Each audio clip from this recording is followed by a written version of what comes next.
Here's Ray Comfort and his buddy to explain the arguments of the great theologian, philosopher, and star of Tammy and the T-Rex, Paul Walker. We were informed about this quote here from Paul Walker himself in regards to atheism. He said this, he said, "I'm a Christian now.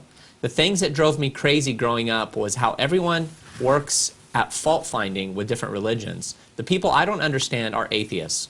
I go surfing and snowboarding and I'm always around nature. I look at everything and think, who couldn't believe there's a God?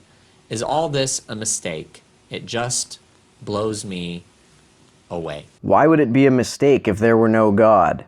And so no question, we have atheists watching as usual, Ray, and what an observation that was by Paul Walker, looking around him and saying, come on, how in the world are you going to deny that God is real?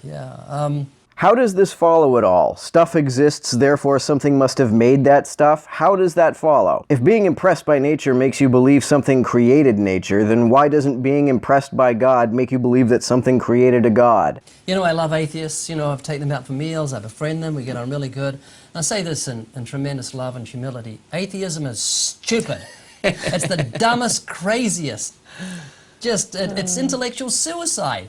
There's no way a book could come together by itself and form itself into pages, coherent sentences, full-color cover, bind itself, and trim itself. That's crazy, and yet that's what an atheist believes happened with nature. No, it isn't. I don't believe that nature created itself. Do you believe that your God created itself? No, of course you don't. You believe that your God can just exist on its own. I believe that the universe can just exist on its own. If complicated things can't exist without being created, then how is it that your God could exist without being created? We don't believe that life created itself, nor do we believe it arose by chance. We believe that chemistry created life through largely non-random processes. We don't believe that a book could arise by the same processes because books don't reproduce, they don't mutate. If books reproduced and left fossils of older books behind and we could see a fossil record of books that were less complex the older they were, then inferring that books evolved would be perfectly reasonable. They're afraid to call it creation because that denotes a creator. I don't call it creation because I see no reason to believe it had a creator. So they say nature made itself, which is a scientific impossibility.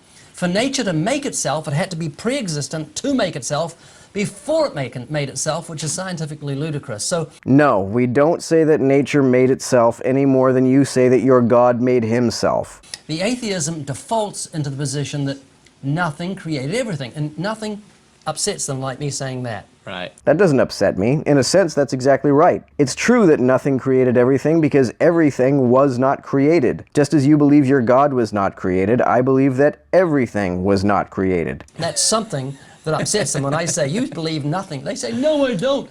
And they redefine nothing as something. I don't. Lawrence Krauss does, but Lawrence Krauss does a lot of weird shit.